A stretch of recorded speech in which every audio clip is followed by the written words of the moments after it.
O Ciência Suja tem o selo da Rádio Guarda-Chuva. Jornalismo para quem gosta de ouvir.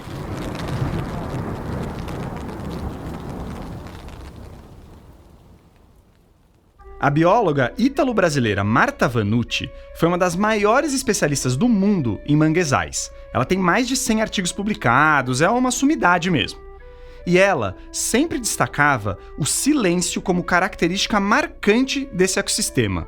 No livro Os Manguezais e Nós, a Marta Vanucci escreveu que nessas áreas impera um tal senso de lei, de ordem e calma eficiência, que nós, seres humanos intrusos, instintivamente passamos a falar em voz baixa.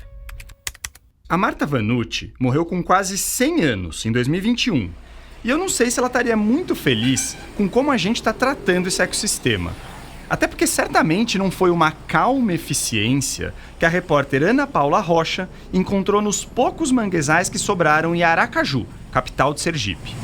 Por onde eu estou passando agora, que é a avenida principal do bairro 13 de Julho, tem 2 pistas de distância entre apartamentos de luxo em condomínios super caros e a área de manguezal do que era conhecido como Prainha da Formosa, que agora está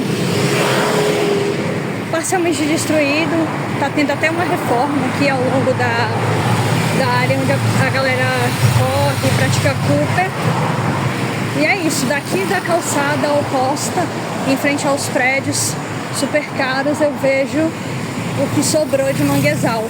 É muito próximo, coisa de talvez uns 15 metros, por aí. A Ana já colaborou com Ciência Suja num episódio sobre data centers publicado em setembro de 2025. Ela trabalha com o pessoal da Mangue Jornalismo, um projeto independente muito foda de Sergipe, vale ler as matérias. E bom, ela tá aqui de novo, dessa vez para mostrar como distorções científicas e interesses financeiros e políticos andam de mãos dadas na destruição de manguezais no litoral brasileiro. Como você percebeu, a Ana está baseada em Aracaju, mas ela também visitou áreas de manguezal da Reserva Extrativista Marinha do Pirajubaé, lá na cidade de Florianópolis, em Santa Catarina. E ela só conseguiu fazer essa viagem graças a uma parceria com a Mongabay Brasil, uma plataforma internacional sem fins lucrativos com foco em notícias de conservação e ciência ambiental. Aliás, uma honra pra gente aqui no Ciência Suja fazer algo junto com eles. Quem não está familiarizado com os manguezais, também chamados de mangues, que é na verdade o nome da planta símbolo desse ecossistema, né? Pode achar que eles são só uma notinha de rodapé se comparados à importância de biomas como a floresta amazônica ou o cerrado, por exemplo. Mas quem pensa assim se engana e muito. A própria Mongabay tem várias reportagens sobre o assunto. A gente reuniu algumas no nosso site e na descrição do episódio. Uma dessas matérias, assinada pela Suzana Camargo, destaca um estudo de 2022 que constatou que os manguezais brasileiros estocam mais dióxido de carbono nos primeiros 100 centímetros de solo do que até mesmo a Amazônia. E só lembrando, o dióxido de carbono é um dos causadores do efeito estufa. Ele que sai do escapamento dos carros e contribui para o aquecimento global. Se a gente fosse considerar só esse benefício, os manguezais já mereceriam muito mais carinho e atenção. Mas tem também o papel fundamental deles na contenção do avanço do nível do mar, já que as raízes dos mangues podem se estender vários metros acima da lama e funcionar como uma primeira barreira contra a força da água.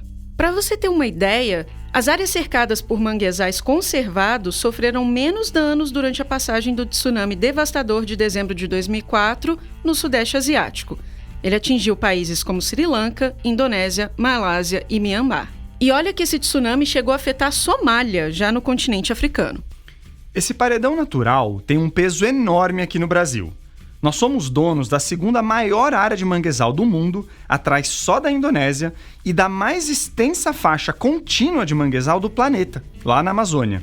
Quando os portugueses colocaram seus pés por essas terras, os mangues baianos estavam por lá. A primeira menção com mais detalhes registrada sobre manguezais na literatura brasileira foi feita no século XVI, pelo padre José de Anchieta, ao descrever a Rhizophora mangli, que é o mangue vermelho, uma das espécies encontradas no Brasil.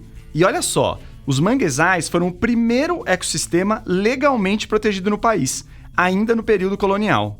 Então, Dom Pedro, ele realmente falou, não, os manguezais são da coroa. Então ninguém poderia, naquele tempo, destruir um mangue sem permissão. Isso por questões econômicas, claro, mas no fim, protegeu de certa forma os manguezais. A Sara Charlier Sarubo é formada em oceanografia pelo Instituto Oceanográfico da Universidade de São Paulo, a USP. Ela trabalha com projetos relacionados à conservação e ao monitoramento de ecossistemas costeiros com foco em manguezais. Eu sempre tive um vínculo muito forte com o mar desde criança, né? Então eu sou do interior de São Paulo e a minha família sempre ia passar as férias. E, assim, o mar, o oceano, era uma paixão, afetiva, um negócio que eu não consigo explicar, sabe? Desde criança que eu tinha. Da praia para os manguezais foi um pulo, já que eles são uma área de transição, que precisa tanto da água salgada como da água doce. O manguezal é uma interface entre a terra e o mar, com várias particularidades dependendo do clima e do regime das marés. Sim, os manguezais, eles diferem muito, até pertinho, assim, regionalmente, pra gente que estuda, que entra no manguezal, cada bosque é único. Mas para você ter uma ideia, aqui no Brasil, nós temos 6 espécies de mangue, que é a espécie arbórea, a árvore no mangue, né? 6 espécies. Quando a gente vê ao sul do Rio de Janeiro, aqui eu tô no Paraná, são só 3 espécies. Então é uma floresta muito homogênea, quando a gente vê de cima, quando vê de fora, né? Mas, quando a gente vai, por exemplo, para o Sudeste Asiático, para a Indonésia, né, onde ali estão os maiores manguezais do mundo, ali facilmente passa de 50, 60 espécies de mangue. Então, a diversidade é gigantesca, né? Tem até mangue que é palmeira no Sudeste Asiático. No Brasil, quanto mais ao norte, mais o mar entra para dentro do continente. E mais ele recua também. São as macromarés. Já indo para o sul, o regime é o de micromarés. E esse vai-vem das águas influencia diretamente no desenvolvimento das árvores e na arquitetura da floresta como um todo. As espécies de mangue que ocorrem no norte podem alcançar 40 metros de comprimento, da raiz enterrada até o topo. Já no sul, chegam a 12, 15 metros. A plasticidade é característica base dos manguezais. A Marta Vanucci, a bióloga que a gente mencionou no começo do episódio, escreveu que é difícil descrever um manguezal típico, mas que quem quer que já tenha visto um manguezal reconhece todos os outros como tais. A Sara contou que todo manguezal tem 3 feições. Uma feição que também não entendem como mangue, que é o lavado. O lavado é aquela parte da frente, que é a parte que está mais perto da água, que na maré baixa fica aquele banco de lama na frente. Às vezes ficam gramíneas ali na frente, bancos de gramas. Aí vem o bosque de mangue. Quando a gente vai indo mais para dentro da terra, a gente vai ter o bosque de mangue, que é, né, o que a gente conhece como manguezal propriamente dito. E, por último, o apicum. O apicum é uma feição do manguezal, né, que serve para fazer a conectividade desse sistema. Então, desde a água até a terra seca, o apicum funciona como suporte de nutrientes, de espécies.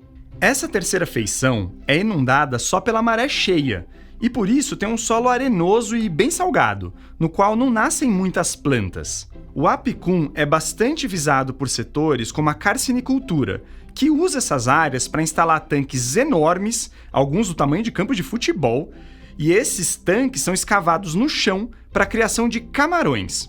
São camarões de espécies exóticas de fora daquele ambiente, o que pode comprometer a diversidade de animais na região, caso eles escapem. Mas eles têm valor comercial, né? Nos criadouros, as larvas de camarão recebem ração e antibióticos, ainda que muitos criadores digam que só usam probióticos. Quando a água do tanque é trocada, ela é descartada nas áreas de manguezal, aí escoa para os rios e mares e sai poluindo e intoxicando os animais no caminho. Pela atual legislação brasileira, os apicuns não são protegidos como as florestas de mangue, e o prejuízo disso vai para todo o ecossistema, porque uma feição do manguezal depende da outra. No apicum existem, por exemplo, cianobactérias importantes para a estocagem de carbono. E se a gente vai para a lama, tem uma série de afirmações sobre os manguezais repetidas por aí que não são exatamente científicas. Na campanha eleitoral de 2020, o Eduardo Braide, então deputado federal pelo Maranhão e candidato a prefeito de São Luís, disse em uma entrevista às rádios Timbira e Universidade FM que os manguezais são o melhor sistema de tratamento de esgoto natural que nós temos no mundo. Todos os especialistas já disseram isso. A gente não conseguiu o áudio dessa entrevista, mas uma checagem feita pelo Projeto Migué da Universidade Federal do Maranhão comprovou que ele disse isso aí mesmo. Essa ideia dos manguezais como filtros vem do fato de que, sim, eles funcionam como rins da natureza, degradando muita matéria orgânica e convertendo isso em nutrientes para o solo.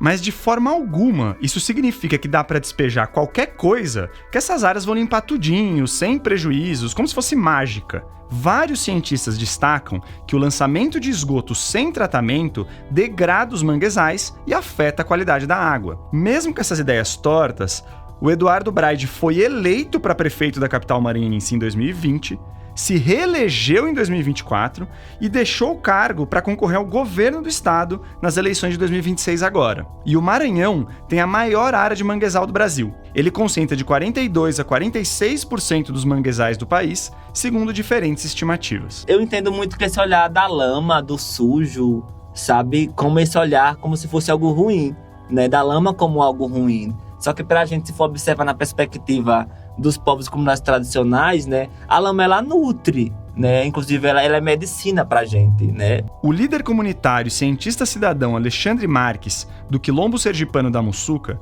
vem de 5 gerações de residentes numa área do município de Laranjeiras, na qual os manguezais alimentam financeira e culturalmente as populações. A gente tem a questão espiritual do nosso território que não é separado, né, que ela conflui.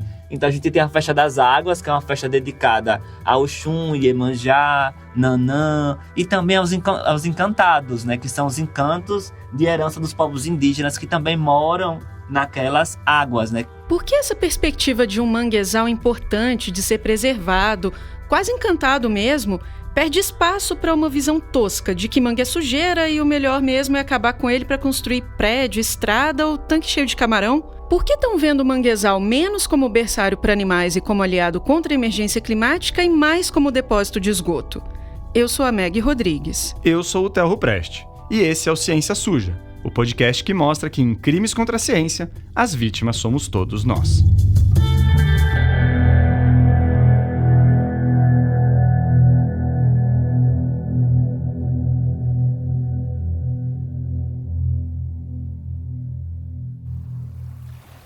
Eu cresci no interior da Bahia e o mar não fez parte da minha formação. Mas como uma criança do final dos anos 90 e começo dos 2000, eu assistia muita TV e construí minha noção dos manguezais a partir das imagens dos bosques de mangue. Era sobre lama, árvores esquisitas com as raízes suspensas, caranguejos e silêncio.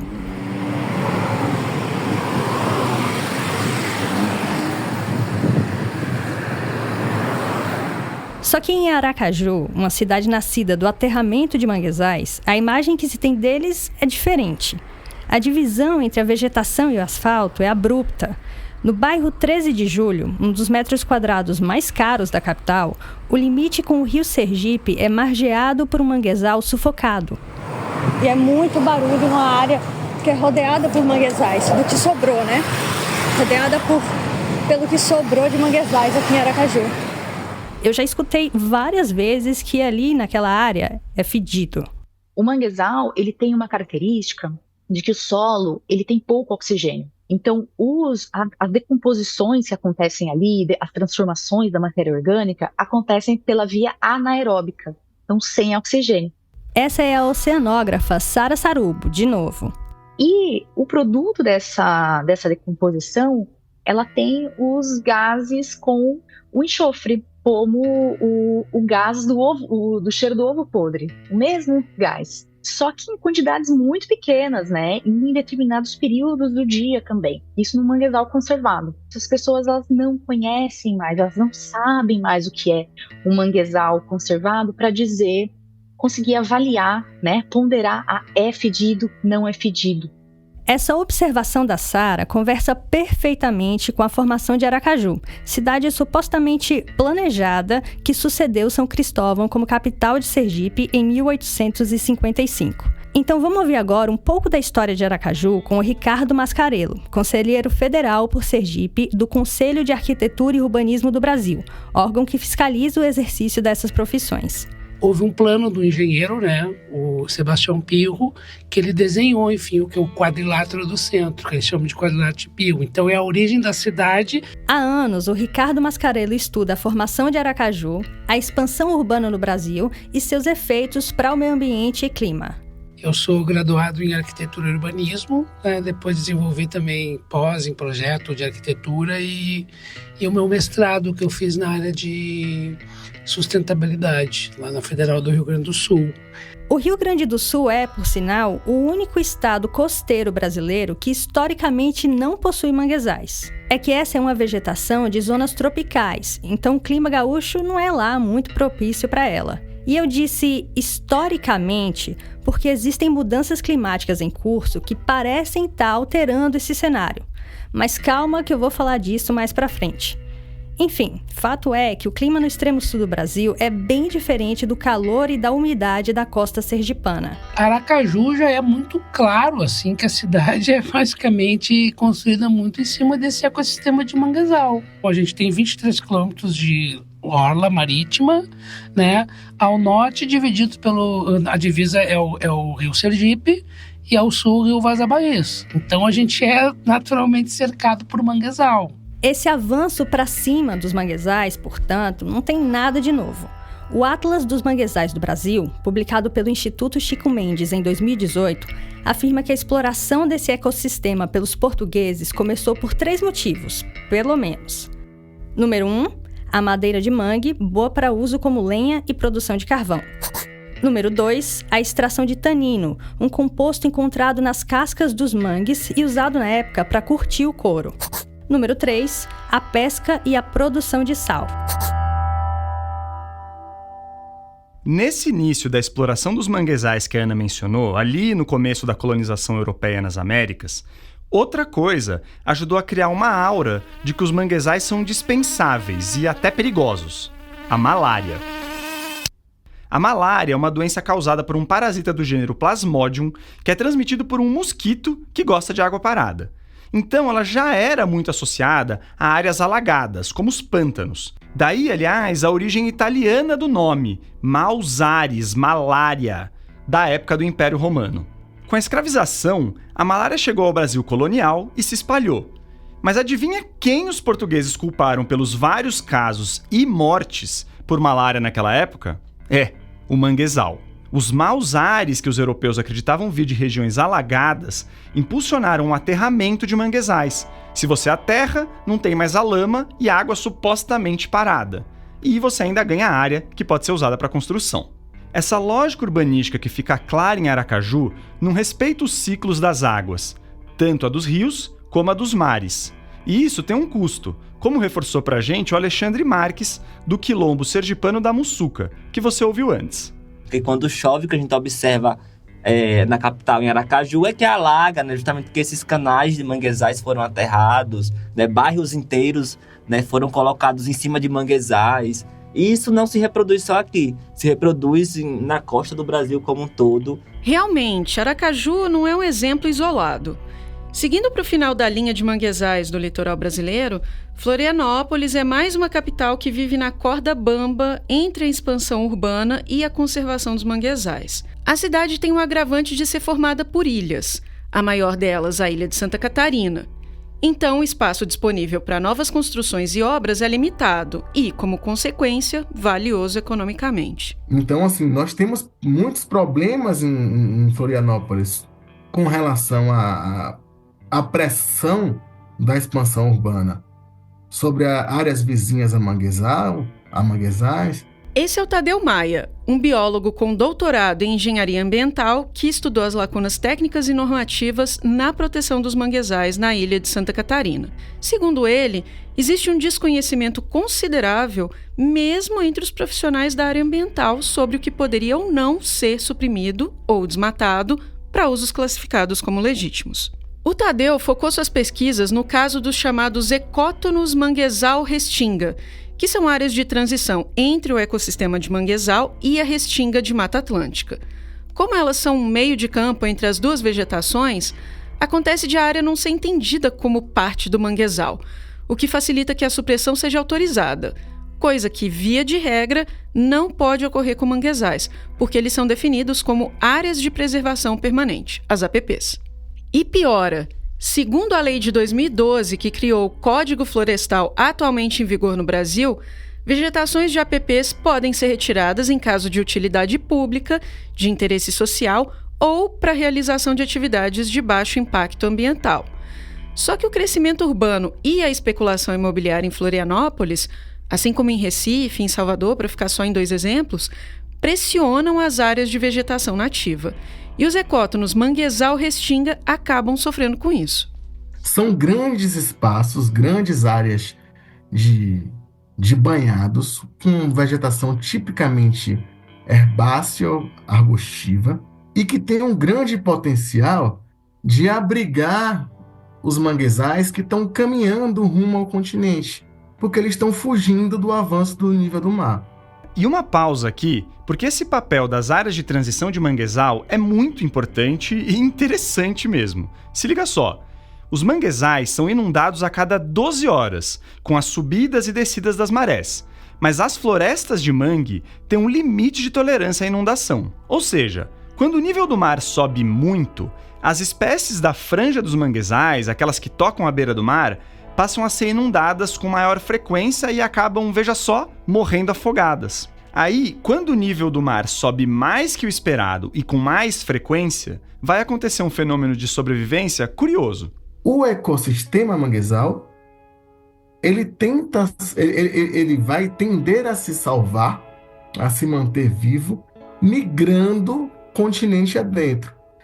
Isso já tem sido visto em alguns lugares do país, tanto no sul quanto no sudeste, e no nordeste também, onde as marés são mais extensas, né? É quase um subam para as montanhas da natureza. Mas se a área de transição está ocupada por um resort, uma rodovia ou um tanque de criação de camarão, o manguezal não tem para onde correr. A Ana viu essa falta de respiro dos manguezais na Baía Sul da ilha de Santa Catarina, a maior de Florianópolis, como você ficou sabendo já. Pois é, gente. Eu fui lá na costeira do Pirajubaé, o bairro onde fica a Reserva Extrativista Marinha do Pirajubaé. Ela foi a primeira do tipo no Brasil, criada em 1992, e é um avanço importantíssimo na conservação das vegetações nativas da ilha. Parte do manguezal é cortado pela rodovia Governador Aderbal Ramos da Silva, mais conhecida como Via Expressa Sul. Uma outra via, a Jorge Lacerda, fica mais perto de uma encosta já urbanizada, com ruas e casas. Entre a rodovia e a avenida, há um curso d'água que banha o manguezal que sobrevive ali.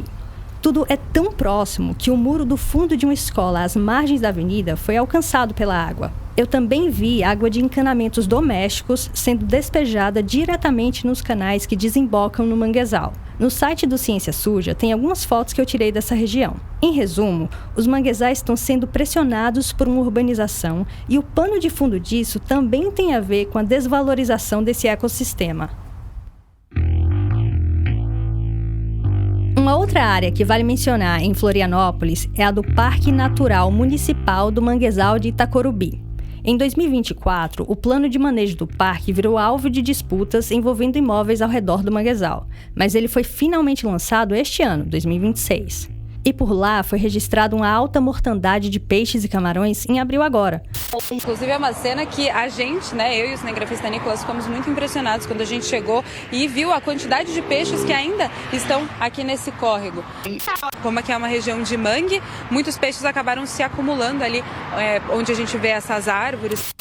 Uma nota técnica de pesquisadores da Universidade Federal de Santa Catarina concluiu que a causa foi a baixa oxigenação da água por causa do despejo de esgoto não tratado. O que aconteceu foi que o excesso de matéria orgânica aumentou a quantidade de bactérias e elas consumiram o oxigênio dissolvido na água.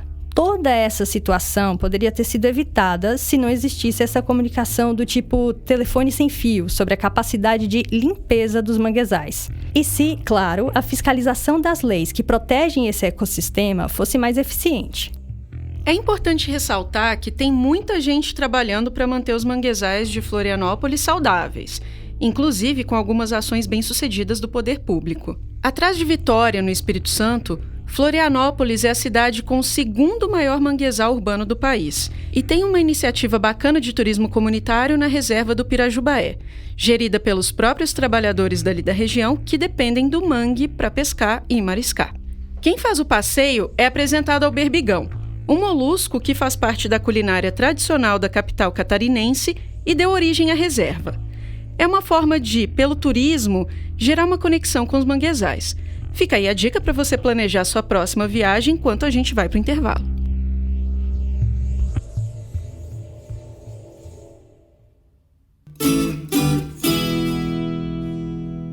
O Ciência Suja tem o apoio do Instituto Serrapilheira, que financia a ciência e a divulgação científica no Brasil. Aliás, a gente soltou 2 semanas atrás uma pílula com uma discussão importante que eles organizaram na reunião da Sociedade Brasileira para o Progresso da Ciência, SBPC. Depois escuta lá, é sobre ciência aberta.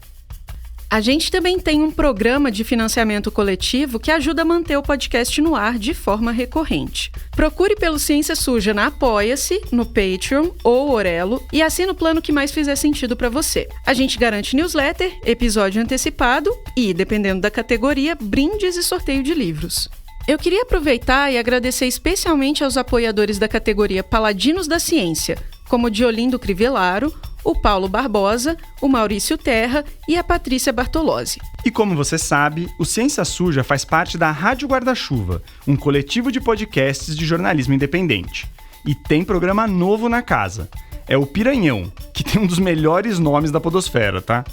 Piranhão vem da junção entre Piauí e Maranhão, uma divisa cheia de histórias e de onde o Luan Matheus, a Glenda Shoa e o resto do time vão investigar soluções reais para a crise climática, a partir da união entre a academia e conhecimentos locais.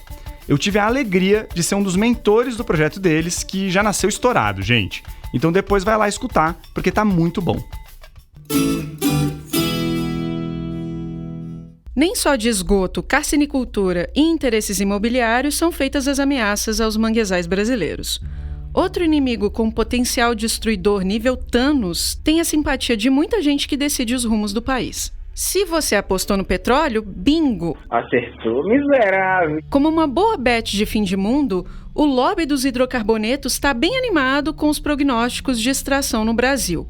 Para Sergipe, que tem 20% das reservas conhecidas de gás no país, está previsto para 2030 o retorno da exploração de gás e petróleo em alto mar. Ela tinha sido descontinuada em 2020. O projeto Sergipe Águas Profundas, o SEAP, é vendido como uma mega fonte de recursos via royalties. É algo sem precedentes, que transformaria o estado em uma nova Dubai, entre aspas. E, gente, Nova Dubai aqui não é uma metáfora nossa não, tá? A Ana ouviu isso de uma autarquia do governo sergipano quando estava apurando para outra reportagem. E cá entre nós, não é a primeira vez que o brasileiro escuta essa promessa dos royalties do petróleo como a tábua de salvação para o orçamento de investimento no país, né? Lembra do pré-sal? Começa a produção comercial do petróleo da camada pré-sal no campo de Tupi, na Bacia de Santos, o maior descoberto até agora. Eu dizia na ONU uma vez que o século XIX foi dos europeus, o século XX foi dos Estados Unidos e, no final, uma parte para a China, e o século XXI é inexorável. É o século do Brasil e é o século da América Latina.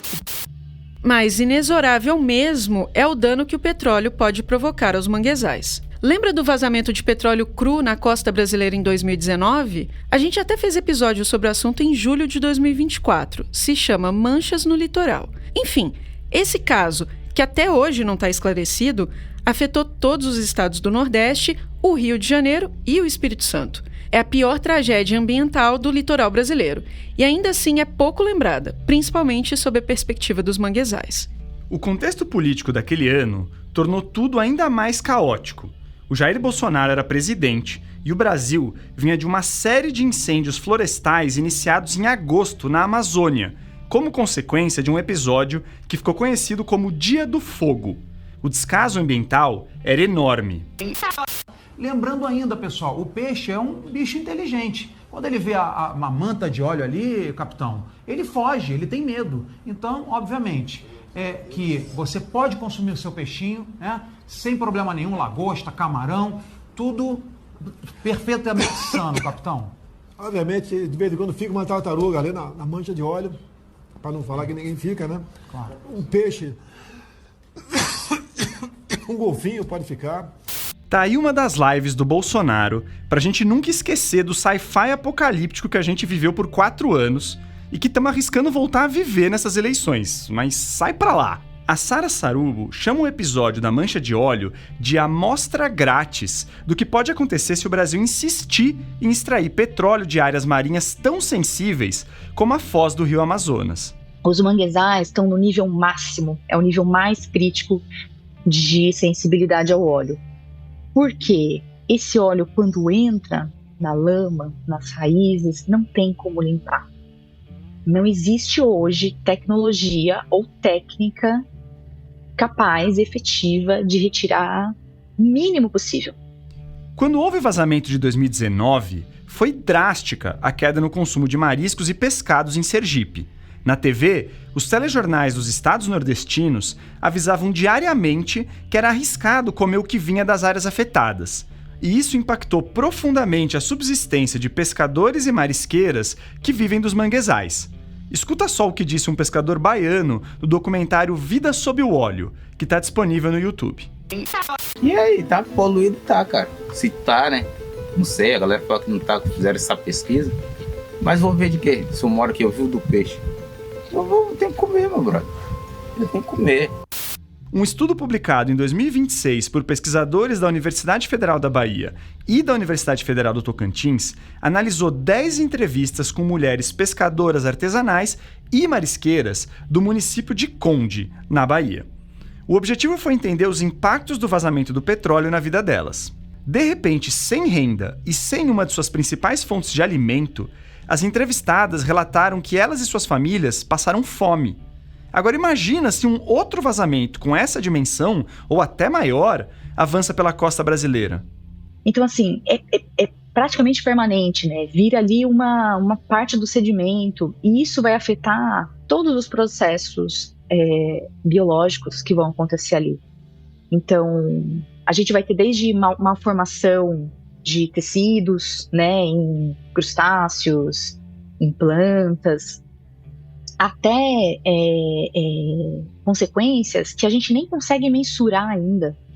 Porque como que fica o consumo desses pescados depois de um acidente desse, né? Como que fica a saúde das pessoas? A gente não tem estudos de longo prazo que acompanham essas pessoas depois de acidentes como esse. Então, assim, é um tiro no escuro. Um tiro no escuro também para os manguezais. É isso que o governo brasileiro, por meio da Petrobras, está colocando em prática com os estudos de prospecção de petróleo na margem equatorial, uma área que vai do Amapá até o Rio Grande do Norte e que é vista como um novo pré-sal. As estimativas de extração são de até 41 bilhões de barris de petróleo. A questão é que essa região é super rica em biodiversidade marinha, muito graças aos manguezais alimentados pelas águas da foz do Rio Amazonas. 8 em cada 10 quilômetros quadrados de manguezais no Brasil estão na costa amazônica. No Maranhão, além da concentração de manguezais, tem uma longa formação de corais, a maior da América do Sul. Então eu acho que está claro que extrair petróleo ali seria um filme de terror, com um detalhe para deixar tudo ainda mais assustador. As correntes marítimas por ali são muito fortes, então a poluição pode se espalhar ainda mais. Em outubro de 2025, o IBAMA autorizou as perfurações para estudo depois de muita pressão do governo federal e de 2 negativas prévias. 3 meses depois, veio a notícia do vazamento de 15 mil litros de um fluido usado nas perfurações. A Petrobras alegou que esse fluido era biodegradável e, portanto, não traria danos ao meio ambiente. Mas ele, na verdade, carrega óleo mineral e diesel, que podem ser contaminantes. O medo de quem estuda aquela região costeira é que, num eventual vazamento de petróleo mesmo, a Petrobras não consiga conter o espalhamento. Por mais expertise que a empresa tenha na extração no mar, o cenário na Foz do Amazonas e em toda a margem equatorial é delicado. A segunda negativa de licença do IBAMA em maio de 2023 foi principalmente por fragilidades no plano de emergência da Petrobras em caso de vazamento. É difícil imaginar como a gente lidaria com uma situação dessas, ainda correndo o perigo de poluir a costa da Guiana Francesa, na divisa com o Amapá. Com a força das correntes por ali, não é remota a chance de um desastre internacional. Ainda no assunto hidrocarbonetos, eu preciso gastar um tempinho falando sobre o plástico, que, só para lembrar, é feito principalmente da nafta, um subproduto do petróleo. Quando o plástico se degrada, ele pode se transformar em partículas microscópicas, os chamados microplásticos ou até os nanoplásticos. Isso pode acontecer com uma garrafa PET largada na praia, com um pedaço de tecido de polietileno descartado numa mata ou um cano de PVC exposto ao sol. Os micro e os nanoplásticos, quando na natureza, são ingeridos pelos animais de toda a cadeia alimentar, inclusive a gente, tá? Essas partículas pequenininhas chegam a afetar o DNA de plantas e animais, o que pode prejudicar a reprodução e a sobrevivência de certas espécies. No relatório de 2024, Fragmentos da Destruição, Impactos do Plástico na Biodiversidade Marinha Brasileira, o ramo brasileiro da ONG internacional Oceana compila uma série de números sobre a extensão dos estragos da ingestão de microplásticos pela fauna marinha. Só no Brasil, 200 espécies já foram registradas com ingestão de plástico. Infelizmente, fazem parte dessa lista espécies que vivem nos manguezais e que servem de alimentos para os seres humanos.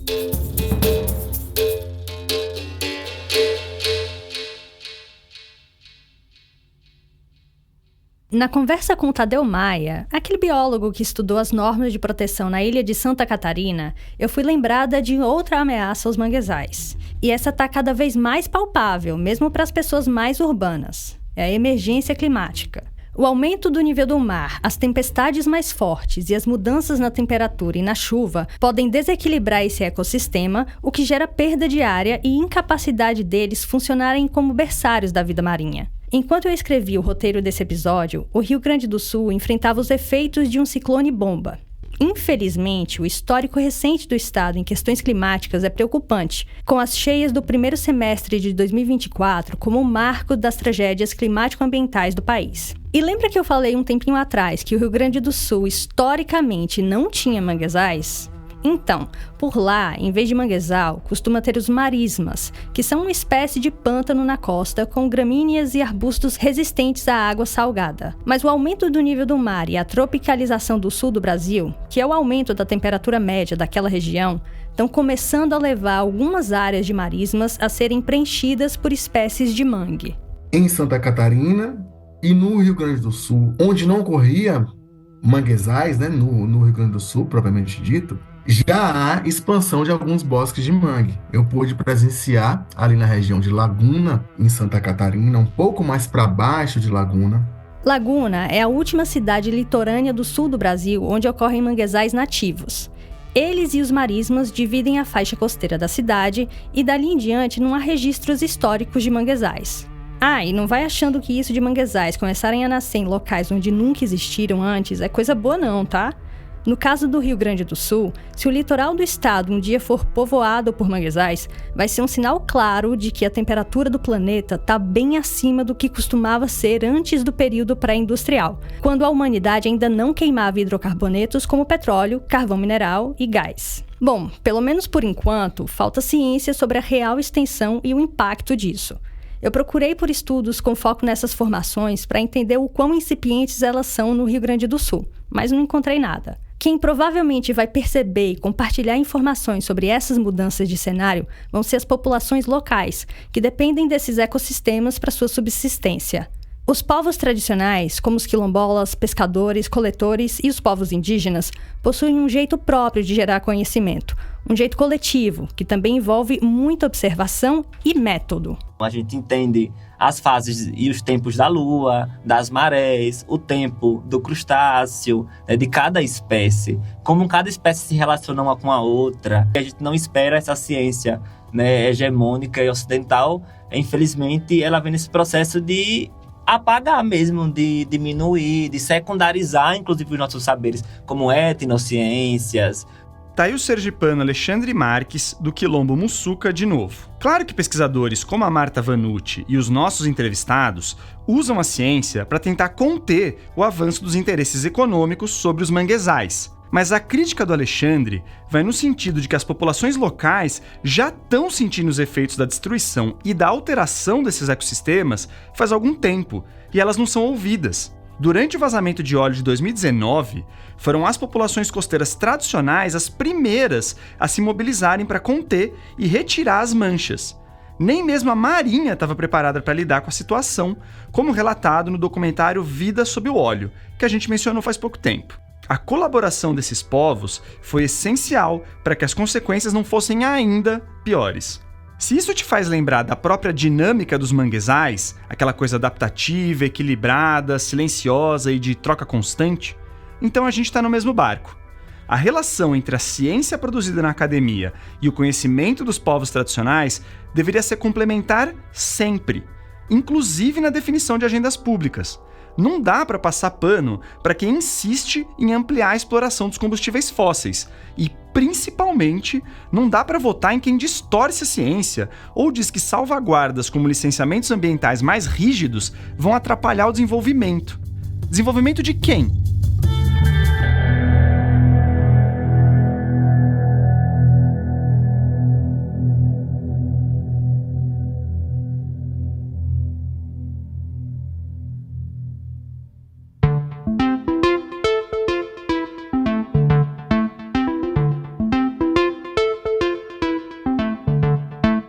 Esse episódio do Ciência Suja foi apresentado por mim, Meg Rodrigues. E por mim, Theo Ruprest, com a colaboração da Ana Paula Rocha. A Ana também produziu e roteirizou o episódio. Ela recebeu o apoio financeiro da Mongabay Brasil, que custeou a viagem da Ana a Florianópolis e topou fazer essa parceria com a gente. Rodou o Brasil e valeu a pena, hein, Ana? Obrigada por revelar essa situação pra gente. Valeu por mais essa, gente. E vou aproveitar para fazer uma autopromoção, convidando quem tá ouvindo esse episódio para ler as matérias que tô publicando na Mongabay Brasil e na Mangue Jornalismo, esta última minha casa jornalística em Sergipe. Eu, a Meg e a Ana gravamos no estúdio Tira no Som. Já os entrevistados Alexandre Marques e Ricardo Mascarello gravaram no estúdio da Mangue Jornalismo, com a ajuda do Bruno Costa. E pessoal, sério, de novo, hein? Acompanhem a Mangue Jornalismo. Os caras fazem um trabalho independente de primeiríssima qualidade por lá, mesmo com pressões constantes. As vozes complementares são de Rossella Cecília e Felipe Barbosa. O Felipe também fez a edição de som, a mixagem, a masterização e as trilhas originais do Ciência Suja. Nesse episódio, nós usamos trechos da TV Brasil, de uma live do Jair Bolsonaro nas redes sociais, do documentário Vida Sob o Óleo, do Adriano Maneu, da ND+, que é a Record de Santa Catarina, e de vídeos sem autor definido encontrados no YouTube. A gravação externa em Aracaju foi feita pela Ana Paula Rocha. A Mayla Tanferri e o Guilherme Henrique fizeram a arte de capa e o nosso projeto gráfico. O nosso site foi desenvolvido pelo estúdio Barbatana. Lá você tem informações complementares dos episódios e sobre como ajudar a gente a seguir com Ciência Suja. E também os bônus que você recebe ao participar do financiamento coletivo. É www.cienciasuja.com.br. Você também nos encontra nas redes sociais, que são tocadas pelo Pedro Belo. O Ciência Suja está no Instagram, Facebook, TikTok, Twitter e Blue Sky.